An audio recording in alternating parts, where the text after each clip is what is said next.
Bienvenue à notre sous-groupe de santé financière pour notre échange 2024. Mon nom est Erika Inchon. Je suis chef de la conduite d'assurance pour FISRA pour ARSF et je serai votre animatrice aujourd'hui également. Merci beaucoup d'être avec nous aujourd'hui et ici dans la salle et virtuellement également. J'aimerais prendre une pause pour savoir avec l'équipe technique si nous sommes en direct. Oui, alors j'ai le pouce en l'air. Nous allons commencer. Alors, avant de commencer, je me demande pourquoi ils nous ont donné 10 minutes pour présenter la séance. Je crois que tout le monde connaît déjà Eric, Swati, Kim et Robert. Quelle est cette histoire? Mais il y a toutes sortes d'instructions qu'ils m'ont donné à vous lire. Alors, je vais les lire tout de suite. Alors, tenez-vous bien. Donc, j'aimerais vous donner un peu de quelques éléments de régie interne. Alors, j'aimerais vous rappeler que cette séance est enregistrée pour qu'elle soit affichée sur le site web de l'ARSF. Nous avons également de la traduction simultanée en français pour ceux qui désirent écouter cette séance en français. Pour ceux d'entre vous qui sont ici présents dans la salle, nous pouvons vous remettre un casque écoute. Vous n'avez qu'à lever la main et il y aura un membre du personnel qui viendra vous porter un casque. Pour ceux d'entre vous qui sont en ligne, vous avez simplement à cliquer sur les initiales en haut à droite de votre écran. Vous sélectionnez la langue de votre choix, le français ou l'anglais. Alors, je vais prendre une pause et voir si nous avons des mains levées. Il semblerait que nous pouvons commencer. Nous avons une discussion enthousiasmante pour vous aujourd'hui. J'ai plusieurs questions pour les panélistes et je prendrai également vos questions durant la dernière portion de cette séance. Alors, s'il vous plaît, inscrivez vos questions dans le site conférence à tout moment durant la discussion. Pour ceux d'entre vous qui sont ici en personne, si vous n'êtes pas en mesure d'avoir accès au site de la conférence. Encore une fois, vous n'avez qu'à lever la main et un membre du personnel viendra prendre votre question. Notre équipe à l'arrière m'enverra les questions pour la portion des questions et réponses de cette séance. S'il y a des questions auxquelles nous ne pouvons pas répondre aujourd'hui, bien sûr, nous afficherons les réponses sur notre site Web. Si les questions sont semblables, nous allons les retirer pour pouvoir répondre à autant de questions que possible. Alors, laissez-moi vous présenter notre panéliste, notre panel d'experts. Je vous encourage de lire leur biographie sur le site web de la conférence. Donc, trois chaises plus loin, nous avons Kim Hayes. Kim est chef mondial de la conformité aux règles de conduite pour Manuvie. Sa responsabilité principale est de donner du leadership, une direction et apporter un soutien au département de la conformité du marché à travers le monde. Elle s'occupe au niveau des programmes de la conformité et des examens, des évaluations. Ici à ma droite, on a Eric Wachtel, qui est responsable de la conformité pour IDC World Source Insurance Network, qui est une grande MGA avec 13, une importante AGP nationale comportant 13 bureaux au Canada. Il est également le coprésident de l'Association canadienne des agences de courtage en assurance vie. Je ne suis pas obligée de payer 5 piastres. Et il siège à de nombreux comités de conformité de l'industrie, incluant le comité des consultants de l'ARSF. Donc, nous avons également notre chère collègue Swati Agrawal, qui est directrice Société de vie et de santé et supervision nationale à l'ARSF. Elle est à la tête du développement, de la création et la mise en œuvre de la conformité réglementaire et fournit des revues pour nos partenaires. Swati est la chef de file de l'Ontario pour les initiatives de surveillance coopérative menées dans le cadre du Conseil canadien des responsables de la réglementation d'assurance. Elle est également une représentante canadienne à l'Organisation nationale qui comprend tous les organismes de réglementation provinciaux et territoriaux. Donc, nous avons la MCWG. Je n'ai pas terminé. Elle co-dirige l'initiative stratégique diversité, équité et inclusion, le DEI, visant à évaluer comment une plus grande prise en compte de la DEI peut conduire à de meilleurs résultats pour les consommateurs. Et finalement, à la Au bout de cette scène, nous avons Robert Pryor. Robert est le directeur principal de la conduite du marché, unité des agents d'assurance de personnes. Il est à la ARSF. Il s'est joint pas mal en même temps que moi. Il est arrivé, je crois, 30 jours avant moi ou quelque chose comme ça. Nous sommes arrivés ici à la ARSF ensemble à la fin de 2020 pour établir et mener une nouvelle unité pour les agents. Donc, je ne sais pas si vous avez connaissez Robert depuis les dernières années.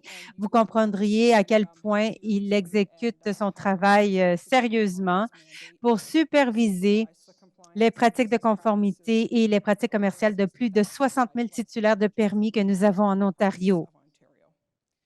Donc, notre sujet aujourd'hui, c'est de mettre l'accent sur les consommateurs avec la conduite, la culture et l'assurance vie. De quoi ça a l'air? Alors, ce matin, j'étais très heureuse d'avoir entendu ce message de garder notre mandat axé sur les consommateurs et sur les bons résultats pour les consommateurs. Nous avons parlé de ça dans toutes les séances de plénière et je crois que nous continuerons de parler de ce thème durant la journée. Donc, je crois que cela sous-tend vraiment l'essence de l'assurance vie et l'assurance santé. Et c'est important. Lorsqu'il y a la mort ou une maladie qui se produit à l'un de nos consommateurs, c'est une partie importante à considérer. Les consommateurs désirent avoir de la certitude que leur réclamation sera payée si, dans l'événement de cette terrible situation, ils s'attendent à ce que les intermédiaires et les assureurs les traitent de façon équitable. Il faut avoir une culture de service équitable pour se conformer aux attentes réglementaires, mais aussi pour rester axé sur notre client dans le moment où ils en ont le plus besoin. Donc, ceci me mène à la première question pour notre panel, qui est quel est le rôle du régulateur, de l'assureur, du MGA et de l'agent? Il faut mettre l'accent sur le consommateur pour atteindre des résultats équitables. Alors, Swati, c'est toi qui commences. Bonjour tout le monde, vous m'entendez? Alors, quel est le rôle des régulateurs des assurances, des compagnies d'assurance et des AGM quand ça vient aux consommateurs? Donc, j'ai une histoire intéressante. Madame Morris, elle est directrice de la supervision. Elle est dans l'autre salle. Elle modère une séance similaire. Elle m'a donné un petit objet qui disait, je suis le régulateur, j'ai des super pouvoirs. Alors, quand vous vous tirez parti de vos vacances et quelqu'un vous donne quelque chose comme ça, on se sent bien, on se dit, waouh, est-ce que j'ai vraiment des super pouvoirs? Réellement, c'est ce que c'est un régulateur. Et ensuite, tu commences à réfléchir. Qu'est-ce que ça veut réellement dire que d'avoir de super pouvoirs? Qu'est-ce qui sous-tend vraiment ce super pouvoir que nous présumons que nous avons à quelque part dans nos pensées? Alors, cela me ramène il y a 5 ans lorsque l'ARSF a été lancée. Pour nous, c'était une page blanche. On avait juste à penser qu'est-ce que nous désirons faire dans ce secteur. Et à ce moment-là, je me souviens d'avoir eu une tonne de conversations avec Kim et Eric et tant d'entre vous dans la salle. On a dit que si nous voulons réglementer ce secteur, nous devons regarder l'écosystème dans son entier. Ce n'est pas assez de regarder seulement les compagnies d'assurance ou de regarder seulement les agents. En fait, nous n'avions pas de grandes équipes d'agents à ce moment-là. Nous devions regarder le processus de vente au complet parce que chacun des éléments de ce processus de vente a un effet de cascade sur ce qui se produit comme résultante au final avec notre consommateur. Alors, c'est de ça qu'on parle lorsqu'on parle de distribution du début à la fin. Nous avons commencé à entreprendre plusieurs études entre les différents niveaux et différents joueurs qui existent dans l'industrie de l'assurance vie. Donc, nous avons fait beaucoup de consultations avec les parties prenantes? Oui. Avons-nous collecté beaucoup de données structurées et non structurées? Oui. Mais ce qui a été de plus grande valeur pour nous, c'est d'aller sur le terrain et de conduire des supervisions proactives. Lorsque nous allons sur le terrain et que nous faisons cette supervision proactive, c'est là que nous collectons beaucoup de preuves empiriques ou des preuves probantes qui valident les écarts que nous voyons sur le marché. Alors, je crois que ce super pouvoir nous provient d'une combinaison de différentes choses, mais surtout le fait d'aller sur le terrain pour apprendre qu'est-ce que les différentes entreprises faisaient, qu'est-ce que les différents niveaux et les différents joueurs faisaient et quel était le réel impact sur le consommateur. Alors maintenant, on va 5 ans plus tard dans le temps. Nous sommes en position où nous avons tout étudié et nous avons été en mesure de déterminer la cause, pourquoi les consommateurs vivent des inégalités et comment est-ce qu'on peut donner un meilleur traitement aux minorités et à quel point c'est important dans ce que nous faisons. Nous avons déterminé ça avec une gamme de différentes études que nous avons faites au niveau de l'AGM, au niveau de l'entreprise et au dernier niveau également. Alors maintenant, en tant que régulateur, nous passons de ce que j'appelle une phase de découverte à une phase de correction. Nous avons découvert plusieurs problématiques, mais maintenant nous sommes en phase de correction. Je n'irai pas dans les détails de cette correction, mais nous avons publié un plan en 6 points sur la façon dont nous pensons corriger les déficiences sur le marché du travail. Et je crois que lorsque ces déficiences seront corrigées ou rectifiées pour tous les consommateurs, c'est là que non seulement le régulateur, mais pour l'industrie entière, nous pourrons dire que nous avons atteint un certain type de super pouvoir. Le super pouvoir qui découle d'avoir fait la bonne chose pour le client et d'avoir rencontré les promesses que nous avons faites en tant que régulateur ou en tant que membre de l'industrie, compagnie d'assurance ou AGM. Donc, je crois que c'est ça le super pouvoir du régulateur, d'y aspirer en collaborant avec chacun d'entre vous. Merci, Kim. Je pense que tu allais nous parler de ton super pouvoir. Mais je n'ai pas écrit super pouvoir, mais j'aime bien votre analogie. Je vais rechercher ce petit objet. Je crois que le seul que j'ai reçu, c'était une, euh, une tasse de café qui a dit ne me fais pas utiliser ma voix de conformité. Et ma fille dirait c'est ma voix de maman. De toute façon, alors merci pour cette opportunité d'être ici et de parler avec vous aujourd'hui. Ça fait plaisir de discuter, d'être ici avec mes collègues. Donc, d'une perspective de la compagnie d'assurance, nous sommes un des éléments de cette distribution. Et qu'est-ce que nous sommes supposés avoir? Nous l'avons entendu ce matin, un programme de conformité créé de façon raisonnable. Alors, qu'est-ce que ça veut dire? Comment est-ce qu'on opère ça? Comment est-ce qu'on prend le traitement équitable de nos clients en considération là-dedans? Nous en avons parlé. Mon programme, c'était la création au niveau de la surveillance du traitement et des rapports. Donc, une partie de mon travail, c'est de les éduquer, de leur parler.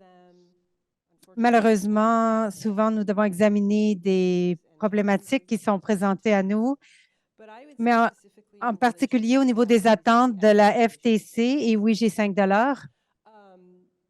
beaucoup des éléments sont sous-tendus par l'éducation. Ils ne voyaient pas quelque chose de nouveau pour eux. C'est ce qu'ils font, c'est ce qu'ils font quand ils sont assis devant les clients. Ils pensent qu'ils les traitent de façon équitable. Alors, c'était de graver cette terminologie dans notre code de conduite et dans les discussions que nous avons avec nos conseillers. Et à l'interne, chez Manuvie, une grande partie du travail, c'était d'éduquer du début à la fin. Donc, le parcours complet client, le parcours client complet. Donc, le design de produit, de comprendre qui est le client de préférence pour ce produit particulier, jusqu'au matériel de marketing, jusqu'à la formation sur ce produit, jusqu'aux réclamations, ensuite jusqu'aux plaintes et aux préoccupations.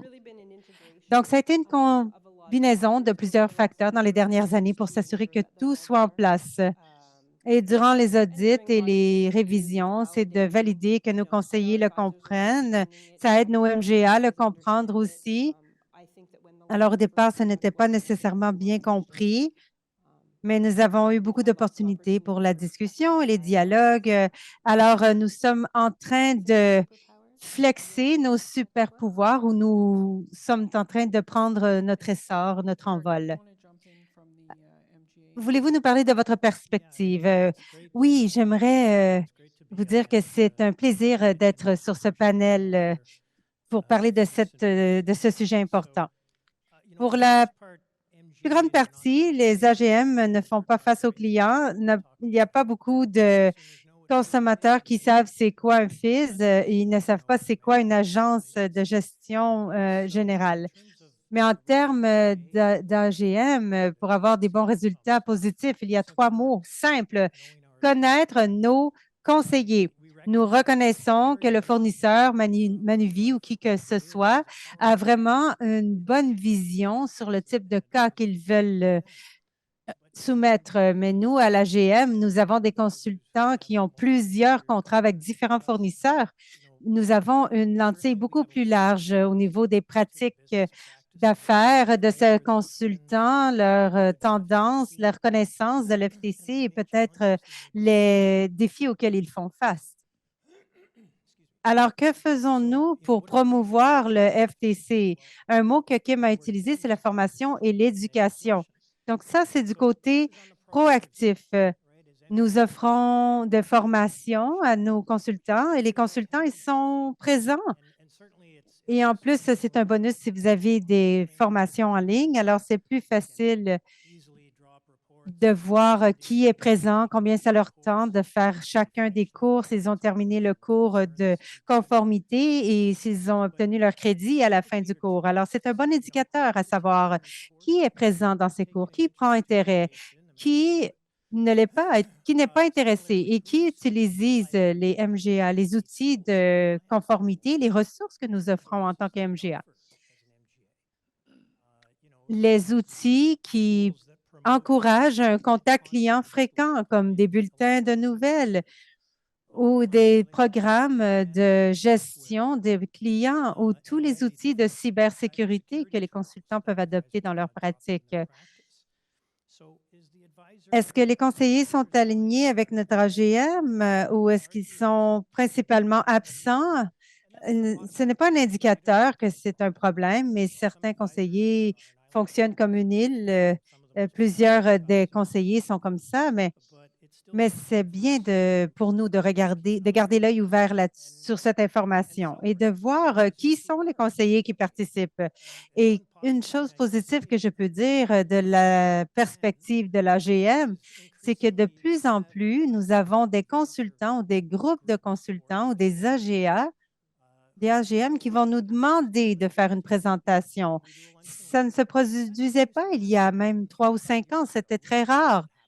Et maintenant, ce n'est qu'un exemple. Comme Kim l'a dit, l'FTC, les conseillers pensaient qu'ils savaient ce que c'était, mais maintenant, ils ont une meilleure idée de ce que c'est.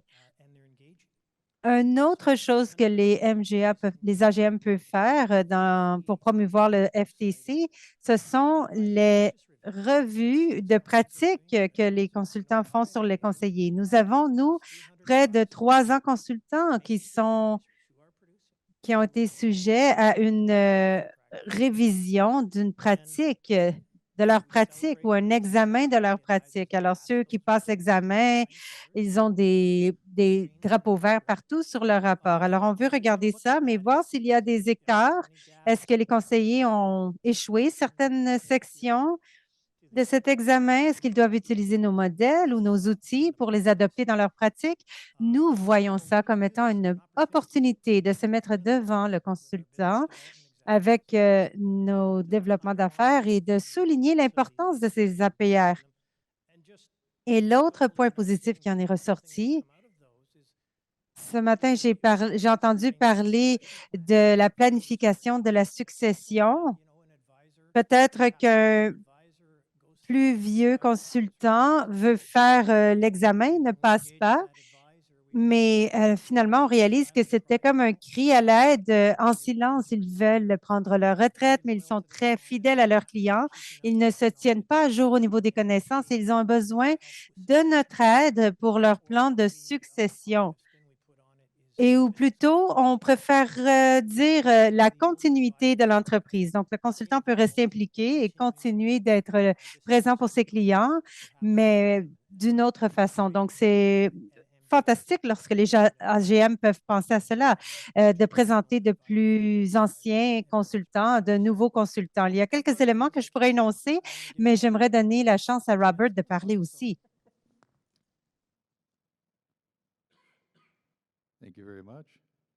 Merci beaucoup. Derek, je lui ai promis que je n'allais pas rapper ou chanter. Elle me fait de gros yeux présentement. Elle a dit, essaye pas. La beauté d'être le dernier à parler lorsqu'on parle avec des collègues aussi brillants, c'est que je peux dire, Dido, moi aussi, je suis d'accord avec chacun d'entre vous. De la perspective d'un agent, il y a 66 000 agences dans l'espace de l'Ontario et moi, j'ai une équipe fantastique de 10 agents. Donc, ce que nous devons regarder de la distribution du début à la fin, on doit voir qui est en première ligne. C'est 66 000 personnes. Donc, on doit s'assurer que les agents soient licenciés ou détenteurs de permis et la vente doit être faite de façon appropriée. Il faut voir qu'est-ce qui fonctionne et qui ne fonctionne pas et que ce soit basé sur des preuves probantes, que ce soit basé sur les risques également, l'évaluation des risques, que nous ayons des preuves claires et transparentes, rapportées et partagées avec tous ceux d'entre nous dans cette salle. Nous pouvons comparer nos notes. On peut dire, OK, nous aussi, on voit ça ou on ne voit pas ça, nous, cette tendance. Alors, je crois que c'est l'un des plus grands changements que nous voyons. C'est cette approche incroyablement collaborative d'être axée sur la preuve probante et non seulement un régulateur. Merci, Robert. Et vous savez, mon œil a fonctionné aujourd'hui. Donc, mon super pouvoir aujourd'hui, c'est de garder ce panel à l'heure. Alors, à date, ça va bien. Merci tout le monde pour vos commentaires sur cette question. Alors maintenant, nous avons parlé de ce concept du début à la fin, le traitement égalitaire de nos consommateurs. Donc, lorsqu'on regarde la santé, l'assurance vie, les aspects de ces produits, c'est qu'ils sont vraiment à long terme.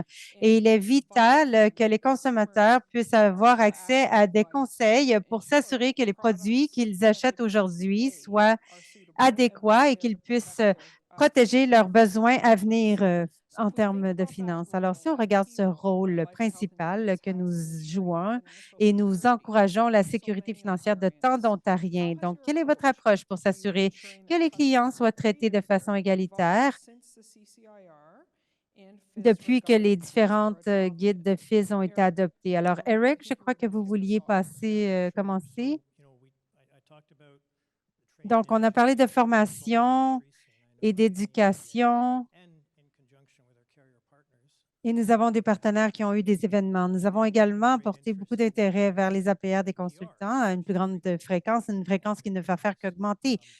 Donc, l'une des choses, c'est la formation du personnel au niveau de l'AGM. Donc, nous avons de nouveaux employés et d'avoir de plus en plus de séances de formation avec nos employés pour qu'ils puissent adopter cette lentille de la conformité. Donc, leur enseigner de comment faire cela. Et moi, dans les AGM avec lesquels je suis impliquée, nous utilisons chaque modèle ou chaque spécialiste de cas qui obtient des affaires, les met sur les fournisseurs. Ils vont avoir des relations avec leur propre groupe de consultants. Ils vont commencer à comprendre les tendances de leurs consultants, leurs hauts, leurs bas. Et ça, c'est un beau modèle pour s'adapter. Je n'irai pas dans une liste complète de qu'est-ce qu'un coordonnateur de cas va faire lorsqu'il reçoit un nouveau client. On peut leur enseigner certaines petites choses. Peut-être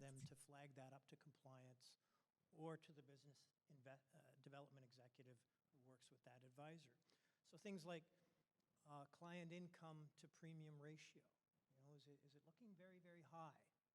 So the premium for this case, is it a very large percent of that client's gross income? High rates of return, Donc, s'il y a des paiements par rapport. Donc, est-ce que les questions par rapport à la santé, est-ce qu'ils sont toujours, on répond toujours d'une manière négative? Est-ce qu'on fait en sorte que ça se finalise immédiatement? Donc, on est à la recherche d'opportunités par rapport aux conseillers, conseillères, par rapport au développement, par rapport au cadre supérieur. Ouais, juste pour vérifier, on a noté ça et ça.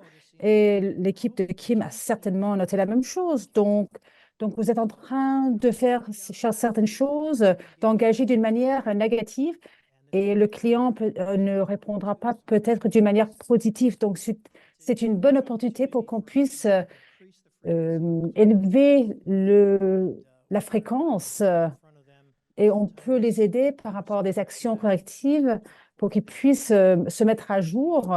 Et en fait, aussi, au niveau de la compagnie d'assurance, donc c'est un niveau, ouais, ben oui, les nouveaux personnes dans le jeu, ben ouais, ils peuvent dire, ouais, ben en fait, on peut avoir ces tests pour les résultats, pour améliorer les résultats.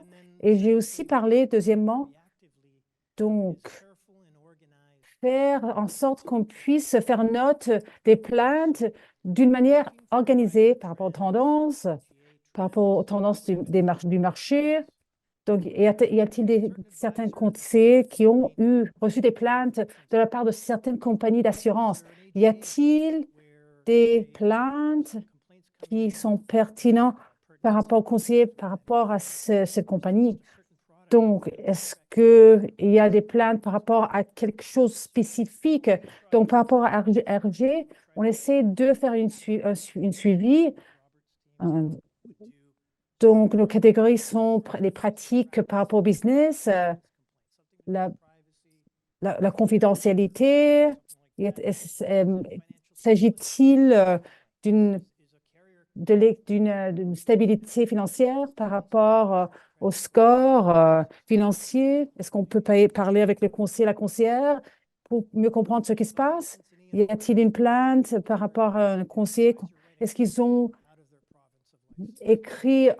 préparé un document, mais ils étaient pas licenciés, ils ne pouvaient pas, en fait, ils n'avaient pas un permis par rapport aux pratiques en ce qui concerne la vente, est-ce qu'il y a quelque chose de spécifique à cet égard?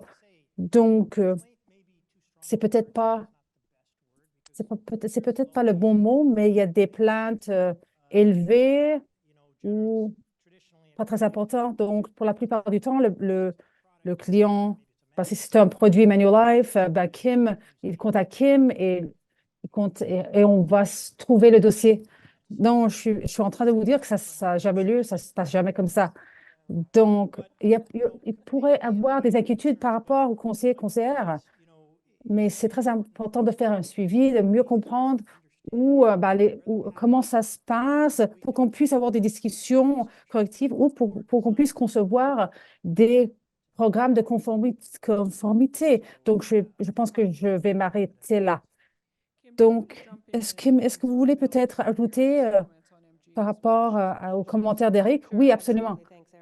Donc, depuis 2018, ben, j'ai rencontré Swati pour la première fois, je crois. Donc, je suis venue dans le bureau pour faire une vérification des clients. Beaucoup a changé. Il y a une politique qui fait en sorte que les clients soient traités d'une manière équitable. Donc, par rapport à la conception du projet, par rapport au processus de de processus de réclamation. Donc, comme je vous l'avais dit, ben, c'est la même chose. Donc, c'est un acronyme, mais par rapport à cette industrie, par rapport au travail qu'on fait avec nos conseillers et conseillères, nous avons des cours de formation donc, par rapport à ce traitement équitable des clients. Donc, il y a un crédit d'une heure en ligne sur notre site web par rapport aux consommateurs. Donc, ça nous surprend, mais on clique là-dessus 400, 500 fois par année. C'est fantastique. Donc, on peut aussi agir à l'interne, comme vous le disiez, par rapport à nos équipes de vente. Donc, nous voulons bien sûr qu'ils évaluent et qu'ils révisent ce secteur de conformité. Donc, nous avons aussi un outil de méthodologie qu'on a mis à jour. On utilise des données qui ont été prises de partout dans notre business et nous faisons en sorte qu'on puisse travailler avec les sociétés de gestion d'assurance, comme Eric l'a dit, pour qu'on puisse leur dire, on va faire une révision par rapport aux pratiques de business avec cette personne. Est-ce que vous voulez venir avec nous? Donc, pour la plupart du temps, on reçoit des réponses positives. Je pense que ça fait en sorte que ces sociétés puissent comprendre mieux comment ça se passe. Donc, ils pourraient aussi dire, ben, on a besoin d'un peu plus d'aide, d'un peu plus de soutien. On peut aussi faire en sorte qu'il y ait plus de modèles qui puissent consulter au sein de leur bureau. Donc, par rapport à la, donc, par rapport au reporting, donc, bien sûr qu'on fait en sorte que on donne de l'importance à cela. Donc, par rapport à OSFI et notre conseil, notre comité, nous sommes en train d'obtenir de l'information au niveau, à l'échelle globale, par rapport à la conduite, et on fait en sorte que ça se trouve dans le rapport du comité. Je vais vous en parler une fois que ça sera finalisé, parce qu'on est en train de faire en sorte qu'on puisse obtenir plus de données, mais c'est très intéressant par rapport aux plaintes qu'on a abordées ici, donc des plaintes par rapport à la conduite, donc des trouvailles par rapport au règlement et la vérification à l'interne. Ça aussi, on est en train de se préparer pour mieux gérer cela. Donc, la dernière chose que je voulais mentionner, c'est qu'on a un nouveau comité. Donc, par rapport aux initiatives, donc savoir avec ce traitement équitable des consommateurs, des clients, donc par rapport au bonus, il faut que ça soit approuvé de la part d'un comité et il y a un processus de suivi aussi parce que cette équipe voudrait bien sûr mieux comprendre. Donc, j'aimerais bien savoir qu'ils ont reçu qu'ils aient reçu vraiment une indemnisation par rapport à leur rendement. Donc, nous sommes en train d'approcher cela d'une manière différente en utilisant de la technologie et bien sûr de l'innovation aussi à cet égard. Donc, on travaille très fort. Donc, je pense qu'on a parlé, on a entendu Eric parler par rapport aux pratiques qui sont mises à jour. Et des fois, des pratiques sont partagées avec le régulateur. Robert, est-ce que vous voulez peut-être parler à cet égard, à ce sujet? Donc, c'est mon sujet préféré. J'aime beaucoup en parler. Donc, par rapport à la donc, vous vous rappelez certainement d'un formulaire par rapport au reporting en ce qui concerne la vie. Donc, ça fait 20 ans que ça existe, ce formulaire. LARF, ça s'appelle.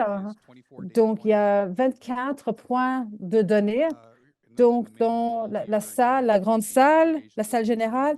Donc, bien sûr qu'il faut avoir, on a entendu dire que c'est très important qu'on ait un système de conformité. Et bien sûr que les compagnies doivent faire en sorte qu'ils doivent faire savoir ces conseillers et conseillères qui ont eu des plaintes. Donc, il y a 24 points de données. Donc, c'est en ligne. On peut bien sûr le télécharger. Bien sûr, la chose la plus importante, c'est qu'il y a 141 points de données. Nous avons beaucoup, on s'est engagé avec les parties prenantes depuis que ça a été diffusé par rapport aux attentes en ce qui concerne l'industrie. Donc, la question se pose. Donc, est-ce que vous voulez qu'on partage ça? Est-ce que vous voulez qu'on le partage chaque fois? Je crois qu'on a dit, ben, faites attention à ce que vous voulez par rapport à ce qui sera partagé. Inaudible pour l'interprète, mais en fait, une réponse qui m'a été donnée, ben, moi j'ai donnée, vous avez une obligation par rapport à la conformité, par rapport à un agent qui n'est pas conforme. Donc, si vous trouvez qu'un agent ne peut plus travailler au sein de votre entreprise, on pourra bien sûr, on en entendra à cet égard. Donc, vous pourrez peut-être nous partager quelque chose avec nous qui nous donnera pas la possibilité de suspendre le permis de cette personne, mais par rapport à mon programme, par rapport à nos initiatives de politique. Donc, comme je vous l'ai dit auparavant, c'est tout partagé. Ce n'est pas une anecdote. Donc, il s'agit de de l'industrie et ce que ça partage. Donc, c'est à savoir avec l'FTC, donc savoir avec les principes. Je ne vous demande pas de remplir un formulaire, une ordonnance. Il n'y a pas des boîtes à cocher. Donc, faites nous savoir ce qui vous paraît important par rapport. Donc, on veut bien sûr, il y a des risques, bien sûr. Donc, emprunter de l'argent d'un client, bah, c'est un risque. Donc, il faut bien sûr nous faire savoir. Si on veut faire des changements, on veut vous entendre. Donc, par rapport à l'industrie, il faut que vous soyez prêts à partager certaines choses. Donc, pourquoi est-ce que je partagerai quelque chose, mais vous ne pouvez pas agir à cet égard? Donc, si on se base sur ces principes en tant qu'industrie, ben, on a besoin de partager ces données pour pouvoir mettre en œuvre ces changements. Et tout le monde veut les voir pour pouvoir protéger les consommateurs, les clients. Donc, on voit que ça se passe bien. Donc, ça a doublé depuis la création de Fizzers.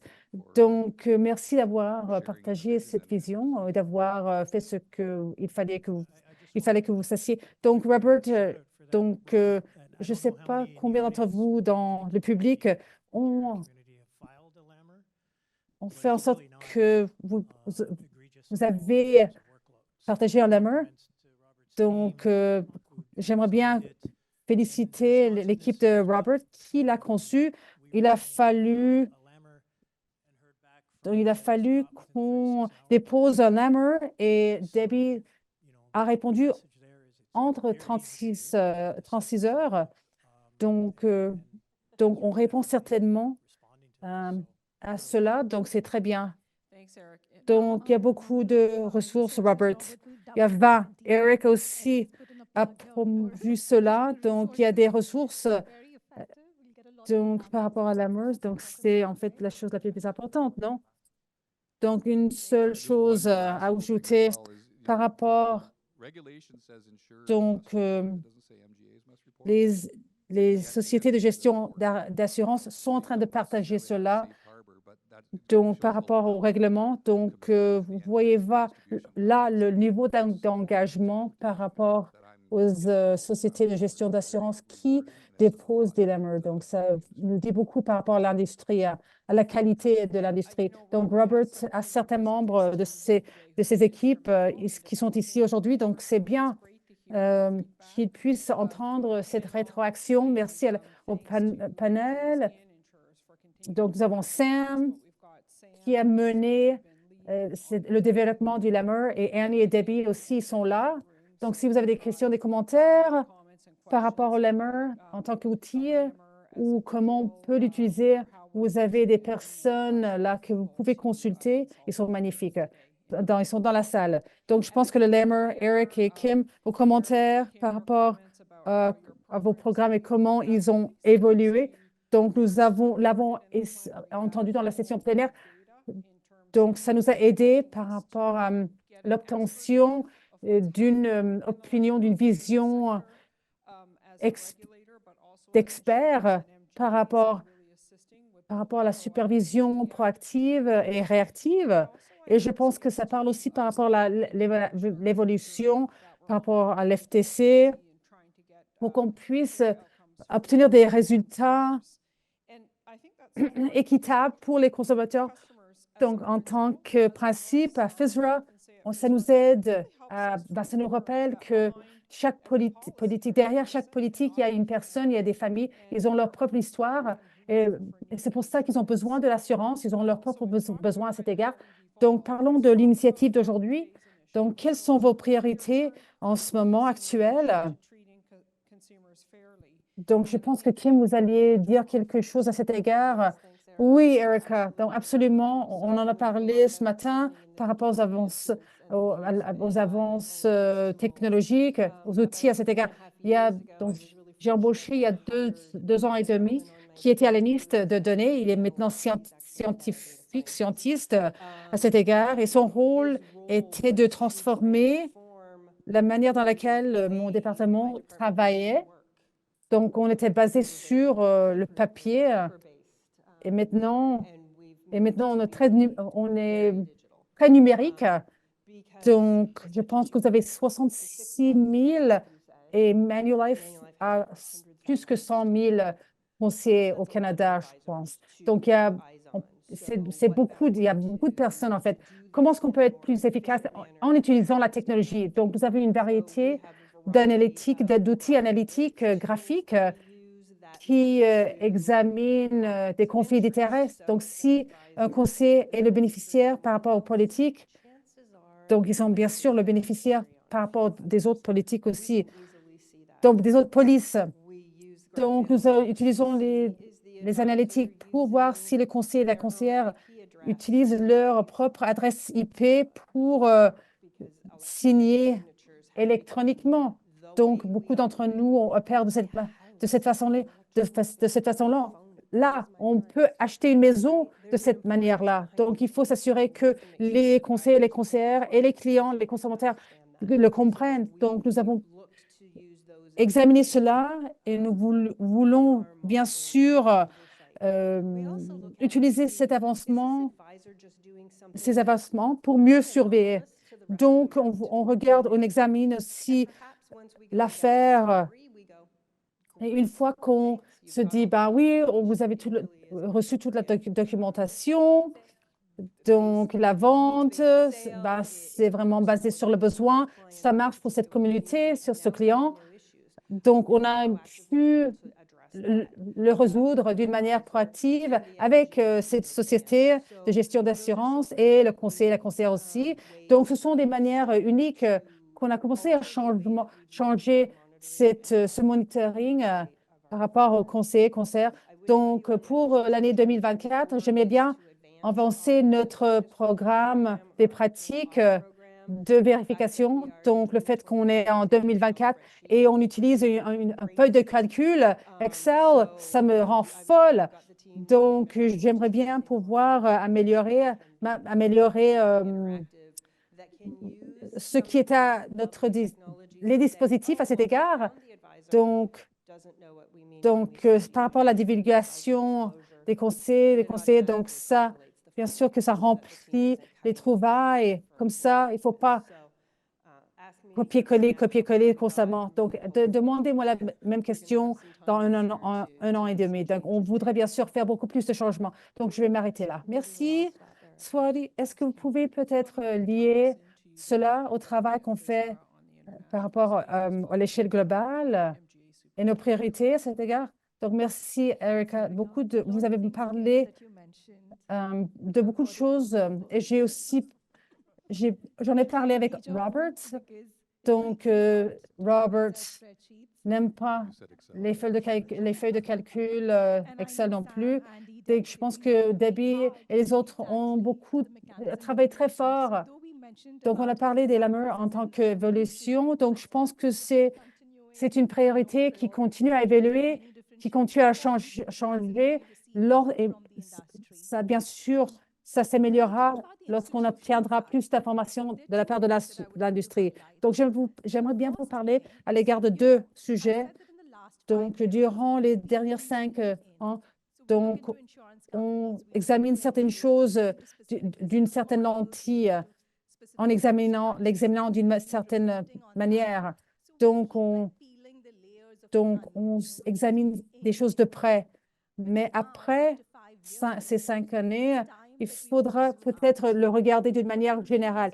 Et je veux dire ça, en Ontario, donc les MJ, ce ne sont pas une classe spécifique par rapport au permis.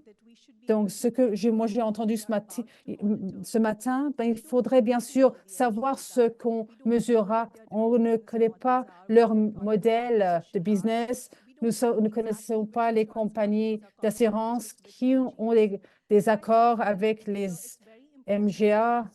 Donc, c'est très important de savoir ce qui se passe, de près ce qui se passe. Donc, si on ne sait pas comment mesurer ce qu'on surveillera, comment est-ce qu'on peut procéder.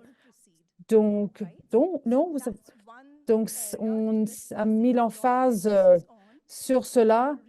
Donc, nous avons récemment finalisé la conception d'un questionnaire et toutes les compagnies d'assurance le recevront. Lynn, ne vous inquiétez pas, on ne va pas divulguer les consultations, donc ne vous inquiétez pas. Donc, on va faire en sorte qu'on puisse s'arranger par rapport à votre programme, votre planning. Donc, on travaille avec vous pour qu'on puisse vous consulter par rapport à ces questionnaires pour mieux comprendre qu'est-ce qui se passe sur le champ, qu'est-ce qu'on va faire. Donc, ça nous aidera à identifier les risques qui existent dans le marché. Et bien sûr, on n'est pas sensibilisé et peut-être des compagnies d'assurance à plus haut risque ou quoi que ce soit. Donc, c'est le programme d'intelligence qu'on diffusera. Si vous avez des questions, nous avons Kevin Denish et Gillette dans la salle. Ils pourront vous aider par rapport à vos questions.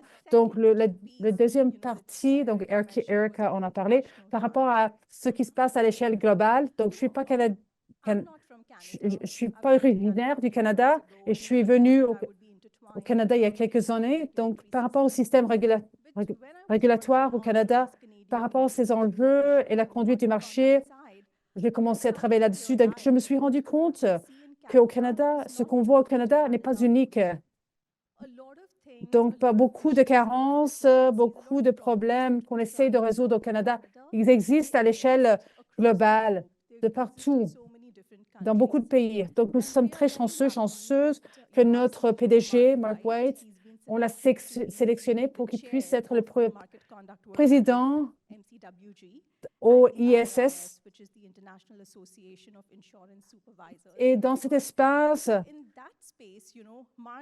Mark avait une très bonne idée par rapport au leadership. Donc, par rapport au D&I, pourquoi est-ce qu'on parle uniquement d'une perspective institutionnelle? Pourquoi est-ce qu'on parle uniquement des genres? Pourquoi est-ce qu'on n'approche pas l'affaire d'une manière différente pour qu'on puisse mieux traiter les clients? Comment est-ce qu'on peut faire affaire avec les minorités, la diversité, etc.? Comment est-ce qu'on peut mieux interagir avec eux? Donc, c'est le crème de la crème par rapport aux régulateurs. On a demandé à eux par rapport aux consommateurs vulnérables. Donc, on a reçu beaucoup d'exemples. Et merci beaucoup à Deepa et Nathan qui ont travaillé à cet égard. Nous avons obtenu ces exemples et on a vu qu'il y avait perspectives différentes par rapport aux différents pays. Et aussi, ils avaient aussi des choses en commun. Donc, nous avons fait un exercice par rapport aux tendances à l'échelle globale. Comment est-ce que les clients, les commentaires, comment est-ce que les cibles, comment est-ce qu'on fait en sorte, comment est-ce qu'on comment est-ce que les choses ne sont pas très claires pour cette population vulnérable par rapport à ces compagnies d'assurance. Ils obtiendront après cela des recommandations pratiques pour qu'on puisse mieux interagir avec cette population vulnérable. Donc, par rapport à cet exercice, par rapport à l'Ontario, c'est ce programme d'intelligence dans l'Ontario. Donc, ça sera bien sûr un kit d'outils que vous pourrez utiliser. Donc, est-ce que je pourrais ajouter quelque chose? Donc, mon rôle est à l'échelle globale. Donc, c'est très intéressant. Donc, moi, j'ai appris des choses similaires durant les derniers mois. Les gens pensent, bah, c'est toujours différent dans mon pays. Et moi, d'une manière très vite, j'ai pu mieux comprendre que c'est la même chose. Il y a des nuances, bien sûr. Donc, ça m'intrigue. J'aimerais bien voir où ça s'en sera, cette demande. Donc, vous voyez, je suis intuitive, j'ai bien compris. Donc, ça se lit de beaucoup de façons. Donc, nous avons des tendances à l'échelle internationale. Donc, ça peut se produire d'une manière différente. Ça dépend du produit, ça dépend du marché. Nous continuons à voir ce rôle et on continue à grouper des données par rapport à nos priorités. Donc, à la fin du jour, si vous pensez à l'assurance, donc Robert, donc vous avez bien sûr mené. Donc, on a parlé du LAMER. Donc, l'industrie doit bien sûr partager par rapport aux données, par rapport aux perspectives des analytiques, par rapport à la vérification ou n'importe quel titre que vous voulez accorder. Donc, nous avons développé un programme d'examination. Donc, il y a 710 points d'examination. Donc, il y a un questionnaire de 48 points. Donc, c'est tout numérique. Donc, je n'aime pas les feuilles de calcul, comme je vous l'ai dit auparavant. Donc, on a fait en sorte que ça devienne numérique et on l'a diffusé. Donc, il y a bien sûr que ça réduit les problèmes et on s'assure que ça soit précis. Ça s'appelle aussi l'OSP. Donc, c'est un portail de services en ligne. Donc, si on le perd, ça sera complété d'une manière très similaire. On peut bien sûr comparer les données. Mes collègues font la même chose d'une différente manière et voyons voir si on se rend compte des mêmes choses. Donc, c'est de l'information positive. Donc, par rapport à l'FTC, il ne s'agit pas uniquement de la conformité stricte. Donc, par rapport, on est allé à la recherche de mieux comprendre si vous êtes un agent qui fait son travail d'une manière positive. Donc, voilà vos attentes. Est-ce que vous êtes en train de prendre les notes? Est-ce que vous faites des analyses financières? Est-ce que on est en train de suivre les meilleures pratiques? Donc, si vous le faites, vous pourrez mieux démontrer que la vente a été positive et le client a mieux compris ce que vous étiez en train de vendre. Donc, c'est ça qui nous mène. Donc, on a pu l'examiner par rapport à nos programmes, par rapport au programme LAMER. Donc, on ne peut pas exactement faire ce qu'il faut faire.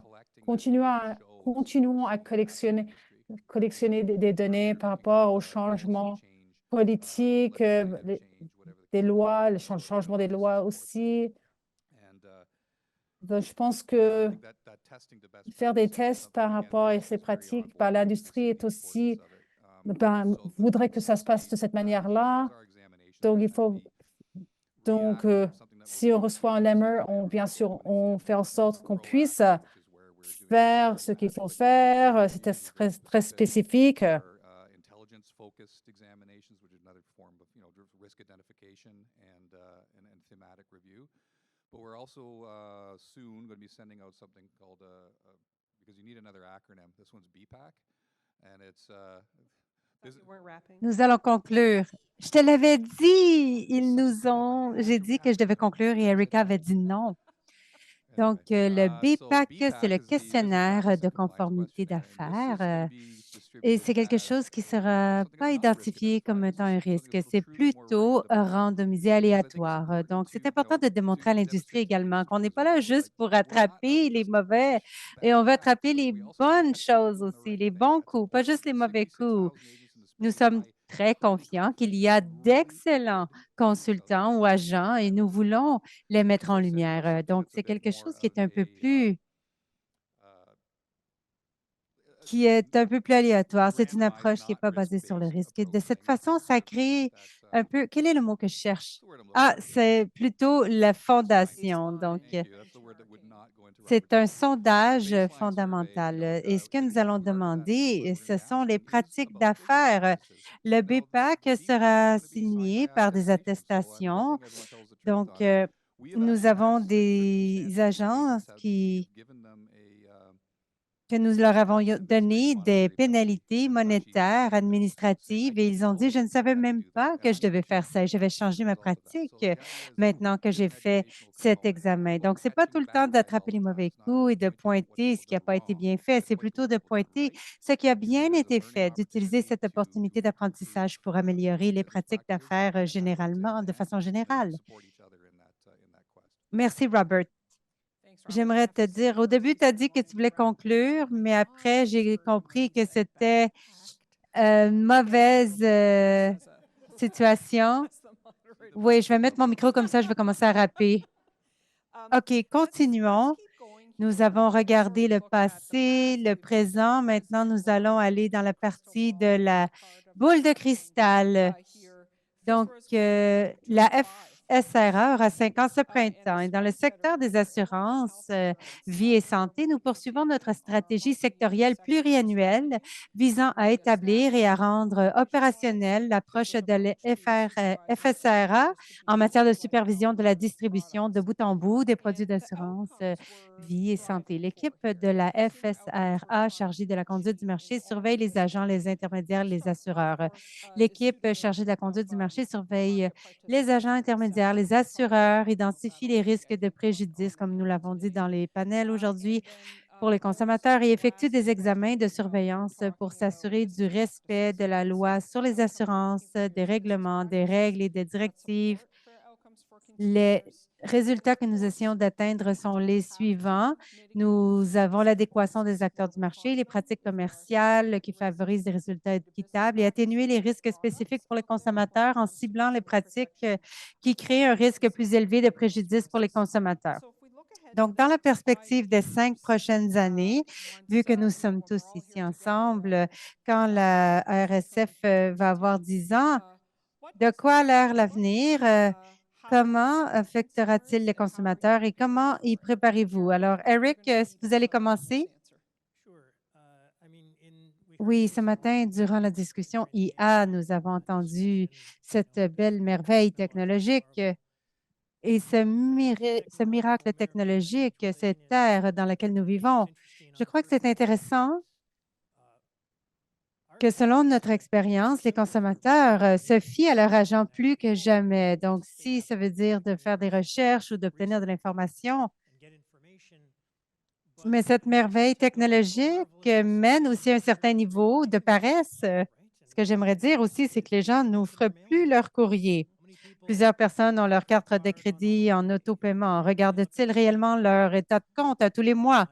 Une plainte, une lettre de renouvellement. Il n'a jamais ouvert la lettre. Il regarde son compte bancaire et il voit qu'il a eu une charge de quadruple du coup.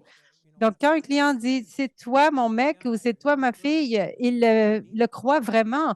Alors, comme Robert a dit, quelque chose d'aussi simple que l'approche, de suivre l'approche, la meilleure pratique et d'avoir ces 7 aspects clés de conformité dans le dossier de votre client. C'est fou comment c'est difficile de se mettre dans le pétrin si vous faites la bonne approche.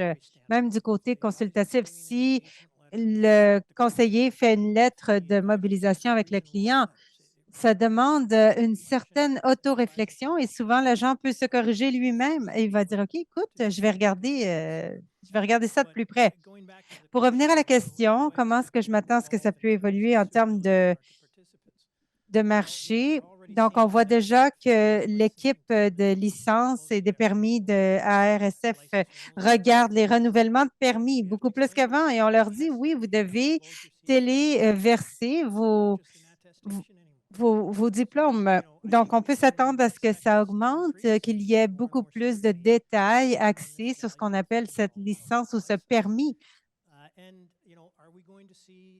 Est-ce qu'on va avoir plus de conseillers qui vont peut-être quitter l'industrie? Parce qu'on doit le dire que certains AGA qu'on voit, ils regardent la population de leurs conseillers, ils vont dire, OK, le dernier tiers ici, ils font rien, ils font juste se tenir dans le fond, mais maintenant, avec tout l'accent mis dans l'industrie, il va y avoir un peu de ménage de fait. Il y a aussi des pratiques d'affaires qui soutiennent les bons résultats pour les consommateurs. Ken, Swati, Roddy en ont tous parlé.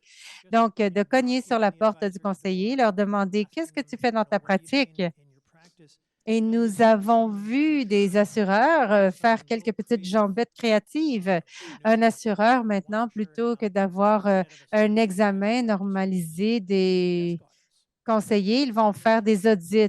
OK, tu viens de nous soutenir un cas, une étude de cas. Est-ce que tu peux nous fournir les meilleures pratiques qui sous-tendent cette étude de cas? Donc, c'est un peu plus sur l'affût. Alors, c'est bien, des fois, ça peut prendre de court certains consultants. Ils vont dire, oh, OK, c'est vrai que c'est vrai finalement. C'est sérieux. Donc, même les choses comme les audits, les examens, c'est une initiative fantastique dont vous avez parlé, Robert. Nous avons une histoire, nous avons un consultant qui a été examiné par ARSF. Il a de l'assurance vie, assurance santé, il a une très bonne pratique, un bon personnel et il a passé haut la main, mais il venait de faire un FDA et il a trouvé à quel point c'était impressionnant le processus d'examen. Il a dit, savez-vous qu'est-ce que l'auditeur m'a demandé à un moment donné? Elle a dit, comment est-ce que tu décides avec quelle compagnie d'assurance tu vas assigner un client? Il a dit, quelle excellente question. Il était impressionné de savoir que l'auditeur en connaissait assez pour lui poser cette question. Donc, une fois qu'on a décidé du niveau d'assurance dont ils ont besoin et la structure de produit qu'ils désirent, on fait un énoncé de ce que nous pouvons leur proposer. Donc, on ne va pas toujours à la compagnie la moins chère. On parle d'expérience, on parle de souscripteurs et ce genre de choses. Alors, c'était une excellente question. Donc, d'attraper les consultants à faire les choses correctement, quelque chose à quoi nous pouvons nous attendre. Et numéro 3, en termes d'atténuation des risques spécifiques pour les consommateurs en ciblant les pratiques produits qui créent un risque plus élevé de préjudice pour les consommateurs. Je crois que ce qu'on verra dans les 0 à 5 ans, c'est que collectivement, nous devrons regarder des stratégies qui sont mises de l'avant.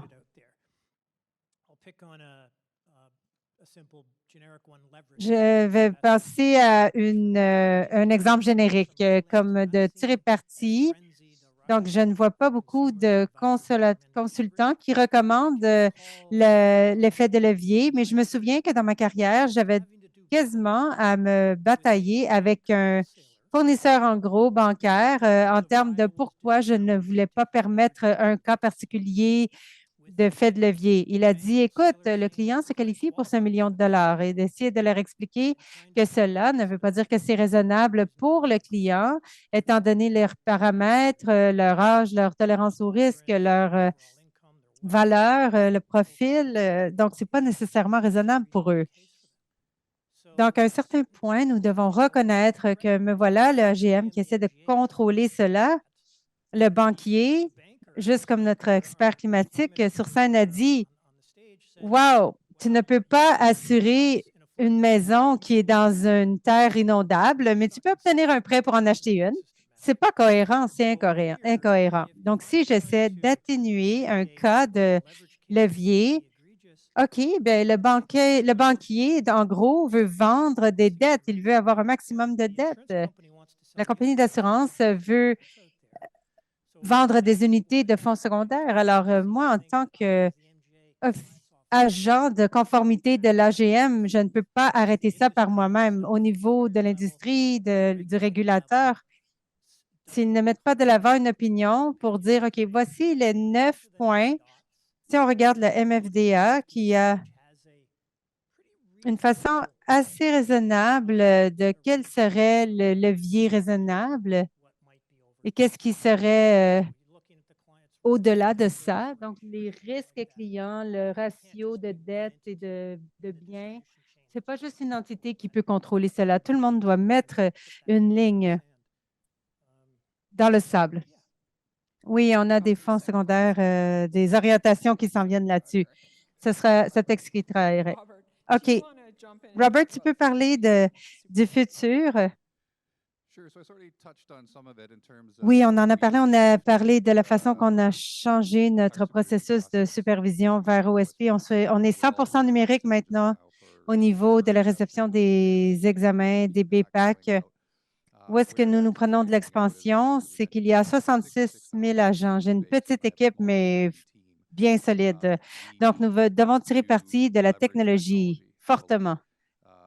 En tirant parti de la technologie, non seulement on regarde à l'efficacité des processus et la diminution de la charge de travail, ce n'est pas juste non plus au niveau de la conformité de ces revues, de ces enquêtes, mais au niveau de l'industrie, d'encourager l'industrie de reporter parce que ça réduit leur fardeau également. Donc, au bout du compte, c'est 66 000 agents, des ressources limitées. Comment est-ce qu'on peut déterminer quelles sont les prochaines étapes? Donc, en maximisant les données, en utilisant des analytiques de données, d'essayer de les distiller, d'identifier le risque et des ressources directes où se retrouve ce risque, c'est ça l'avenir. Et l'avenir est maintenant, on fait ça maintenant.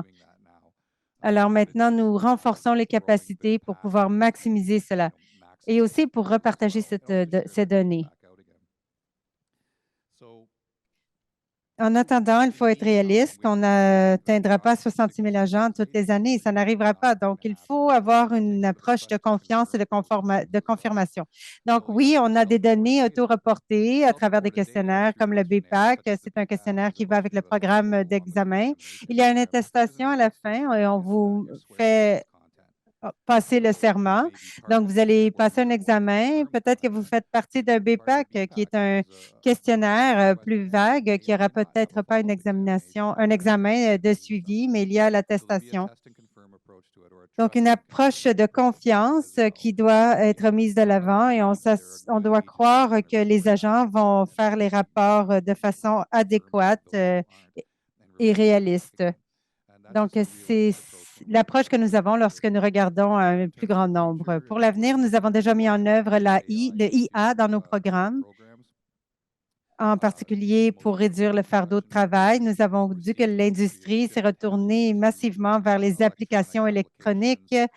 Nous avons des agences qui faisaient des examens. Leurs dossiers sont conservés de façon numérique, qui maintenant a pris de l'expansion à savoir sur quel cloud est-ce que vous conservez les dossiers? Est-ce que c'est à l'intérieur des limites canadiennes ou non?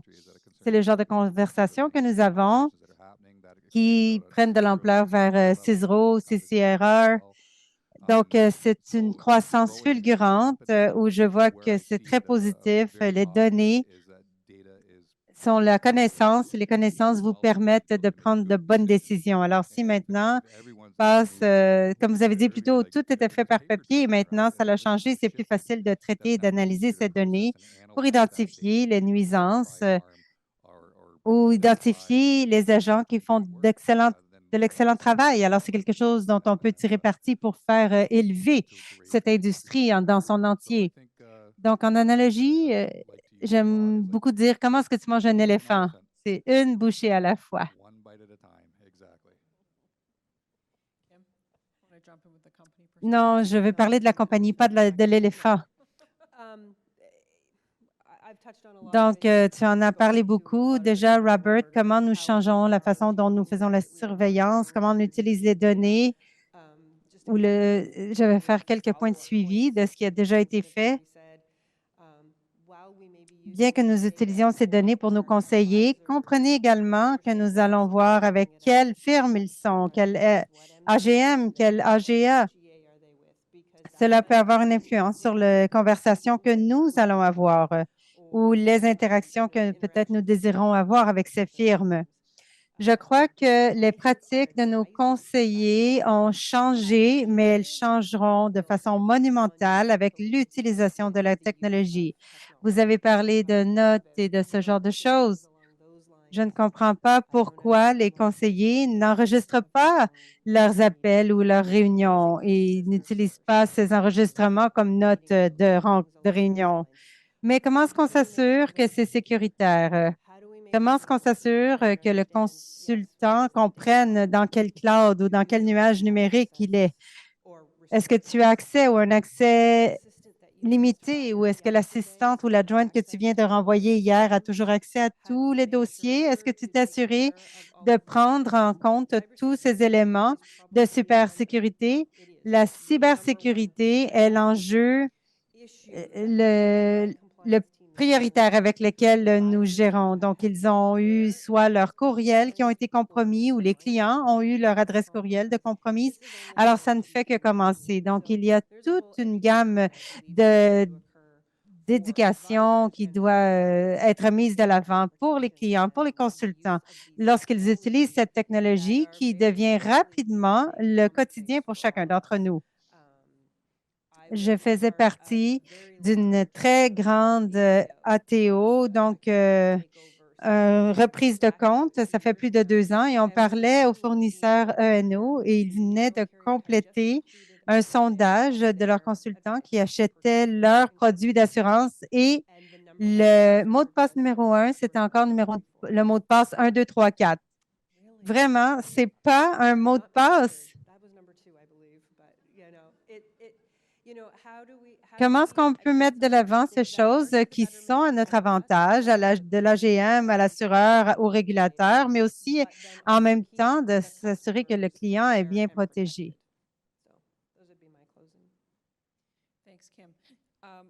Donc, en regardant le temps, je crois que nous allons passer directement à notre dernière question pour que nous ayons le temps pour les questions et réponses. Si vous avez une question, vous ne l'avez pas soumise, je vous encourage d'aller sur le site Web pour que nous puissions la prendre. Donc, j'entends beaucoup le besoin d'éducation, de sécurité, de protection de données. Une autre chose qui ressort de chacune des questions dont nous avons parlé aujourd'hui, c'est la collaboration. Et la collaboration, c'est la clé. Nous sommes plus forts lorsque nous sommes ensemble. Il est très important d'apprendre les uns des autres. C'est important d'apprendre des régulateurs de l'industrie et vice-versa et de vraiment prendre le temps d'apprécier la perspective de chacun. Donc, mon défi pour nos AGM ou nos assureurs, si vous vous mettiez vous-même dans les souliers du régulateur des pratiques de marché, quels enseignements partageriez-vous? Donc, essayez les chaussures de Kim et d'Éric pour vous faire une idée. Quels enseignements partageriez-vous? J'aimerais vous donner un défi additionnel. Essayez de répondre en 1 minute chaque. Donc, on aura le temps pour les questions-réponses. Kim, tu veux y aller? En 1 minute ou moins. Donc, j'allais le dire et Swati a volé mon idée.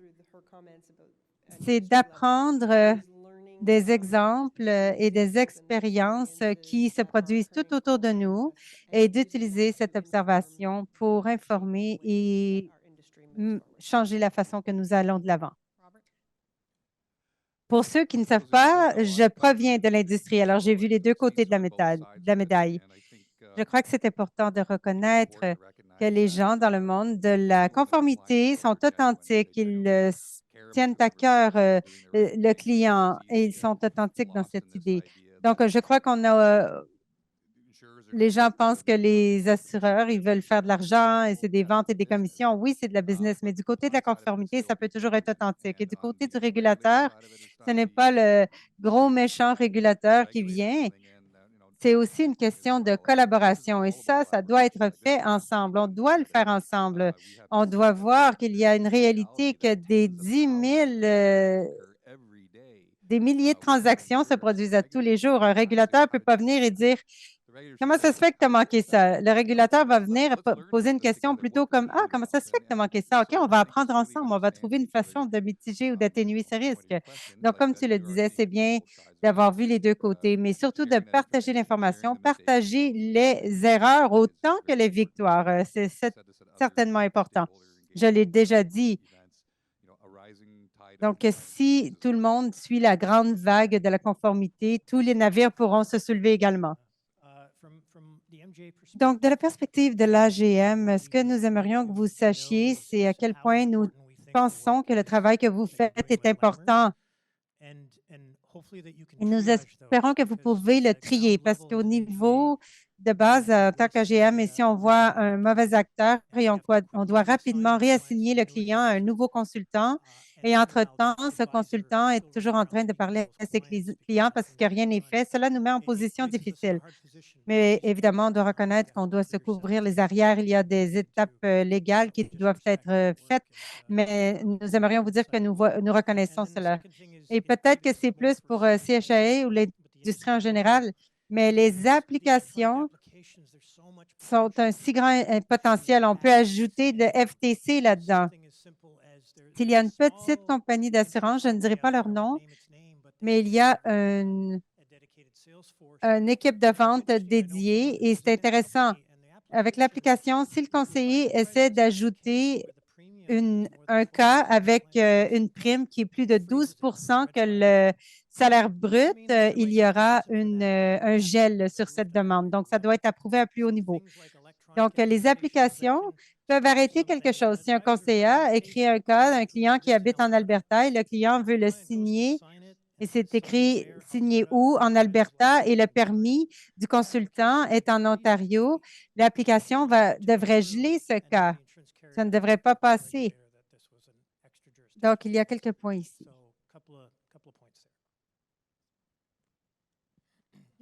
À la dernière échange de l'ARSF, la question c'était qu'est-ce qui fait en sorte que tu as du succès en tant que régulateur? Et j'ai mentionné les 5 C qui nous donnaient du succès. Donc, si je devais me mettre dans les souliers de Kim et Eric, de beaux souliers luxueux, si je devais me mettre dans leurs souliers et que j'appliquais les mêmes 5 C à eux et que je verrais qu'est-ce que nous pouvons apprendre pour l'industrie. Je crois que Kim et Eric représentent les compagnies d'assurance et les AGM. Ils ont eu beaucoup de courage pour accepter les problématiques que nous avons identifiées. On dit toujours que pour régler un problème, il faut premièrement l'identifier et l'admettre. Donc, toutes les études et les problématiques que nous avons identifiées, et ensuite, ils ont eu le courage de l'accepter, même si ça fait plusieurs années qu'ils sont dans l'industrie. Le deuxième point, la compétence. Du côté de l'assureur et de l'AGM, je vois que Kim et Eric essaient continuellement d'améliorer les compétences des gens avec qui ils travaillent pour s'assurer que nous rencontrions les exigences réglementaires, les lignes directrices, l'esprit de la loi pour mieux servir notre consommateur. Et je suis certaine que chacun d'entre vous dans la salle, vous faites cela aussi comme Eric et Kim. Le troisième C, la communication. Nous parlons continuellement. Vous ne voyez pas à quel point nous interagissons. Les compagnies d'assurance et les AGM n'interagissent pas avec les régulateurs, mais ils parlent entre eux pour mieux comprendre comment desservir le client. Donc, le quatrième point, approche consistante et cohérente. Je sais qu'ils sont sur des comités techniques consultatifs et ainsi de suite. Vous continuellement essayez de mieux comprendre, diviser les rôles et responsabilités pour s'assurer que le bon effet soit passé au consommateur. Et le dernier point, c'est le compas, l'étoile du Nord. Tout cela, nous comprenons que nous sommes dans l'industrie, les revenus sont importants, la croissance est importante, mais de le faire de la bonne façon est aussi très important. Donc, si je devais me mettre dans les souliers de Kim ou Eric, depuis que j'ai commencé au Canada dans l'industrie de la santé et de la vie, je vois tous les deux comme étant des étoiles du Nord. Donc, d'avoir le courage, la compétence, la communication, la cohérence et le compas, c'est ce que nous pouvons apprendre de la part de Kim et Eric. Et si l'industrie entière pourrait mettre ces 5 C en œuvre, nous serions une industrie super puissante. Merci, Swanee. Alors, à l'arrière de la salle, je crois que nous avons environ 5 minutes pour les questions. Donc, on en a une ici à l'avant. Je vais la lire et je laisserai le panel décider qui veut y répondre. Donc, quel est le rôle des assurances-vie pour s'assurer que leurs produits sont créés de façon appropriée pour leur marché cible, avec des produits de plus en plus complexes qui sont vendus à plusieurs ménages en masse? Qui est responsable pour le fait que le produit soit correct pour le client particulier? Qui veut en parler? Je peux commencer. Comme je l'ai mentionné dans une de mes remarques plus tôt, chez Manulife, Manuvie, les produits incluent le traitement égal de nos clients. Donc, on fait des études de marché pour décider qui devrait être ses clients ou, dans certains cas, qui ne devrait pas être le client de ce produit. La complexité du produit qui est vendu, pour moi, c'est une responsabilité conjointe. Le conseiller a la responsabilité de faire une vente adaptée pour leurs clients. Ils doivent comprendre le produit qu'ils vendent. Ils doivent être en mesure de l'expliquer de différentes manières à leurs clients. Et ils doivent, selon moi, compléter une très bonne lettre de la raison pourquoi il s'est adapté ou approprié pour eux et pour que plusieurs années plus tard, le client puisse relire cette lettre et se souvenir pourquoi il a choisi ce produit. L'AGM doit, la compagnie d'assurance, moi, je ne vois que les produits Manuvie, je ne vois pas les produits de mes autres collègues de Sun Life ou d'Équitable. Et pour l'assurance, la compagnie d'assurance, encore une fois, en utilisant nos outils, on devrait aller voir les consultants et leur dire pourquoi est-ce que tu as vendu ce produit. Il ne semblerait pas que ce client ne s'insère pas dans notre base client à laquelle nous nous attendions et aidez-nous à comprendre. Et savez-vous, des fois, leur réponse est correcte, mais dans d'autres cas, ils vont dire, c'est probablement pas super, comment est-ce que je peux remédier à la situation vu que le client a déjà obtenu le produit? J'aimerais ajouter que le produit est une chose. C'est comme une voiture avec aucun gouverneur. Ceux qui ne comprennent pas la culture de voiture, le gouverneur va dicter la vitesse maximale à laquelle cette voiture peut aller. Donc, disons que le produit pour toute la vie, c'est quelque chose, c'est une chose, c'est été fait pour le marché, ça peut être utilisé de différentes façons. Donc, de façon collective, on doit décider. Si quelqu'un investit 45 de son revenu dans un seul produit, et nous, en tant qu'industrie, on doit regarder ça de plus près et de dire, est-ce que cette stratégie va amener à un succès à long terme? Ça pourrait, mais ça pourrait ne pas mener à un succès. Donc, il faut mettre ce gouvernail sur les produits parce qu'ils peuvent être dangereux s'ils sont utilisés de la mauvaise façon. Donc, un AGM peut dire, OK, je ne suis pas confortable avec ça. Il va se passer à un autre AGM. Donc, je crois que ce jeu doit arrêter aussi. Donc, en tant qu'industrie, si nous regardons les stratégies et que nous déterminions certains paramètres, ça pourrait être utile. Et je crois qu'une chose dont on doit se souvenir, c'est que l'un de nos principes, un principe très important, au niveau des régulations du conduite de marché, nous avons des principes de base établis au niveau de l'IIS et le principe 19, c'est la Bible pour la conduite sur le marché. Et la section 19.5 parle spécifiquement de comment les compagnies d'assurance lorsqu'elles créent un produit, elles pensent à leur marché cible pour ce produit, le marché approprié et inapproprié. Donc, Kim a parlé d'un marché cible de base et ce n'est pas toutes les compagnies qui ont ça. Donc, c'est important de l'établir. Il pourrait y avoir des exceptions à la norme, mais l'exception ne peut pas devenir la norme. Et ensuite, à la section 19.5, lisez-la. On voit comment les compagnies d'assurance doivent communiquer le marché cible à leur MGA et les MGA, basés sur le travail avec les consultants, doivent retourner le rapport avec les compagnies d'assurance. Donc, nous avons beaucoup de bonnes lignes directrices au niveau des principes. C'est le temps maintenant de les mettre en œuvre. Désolé, on a pratiquement fini, mais on a une très bonne question par rapport à la conformité en ce qui concerne les conseillers et les conseillères.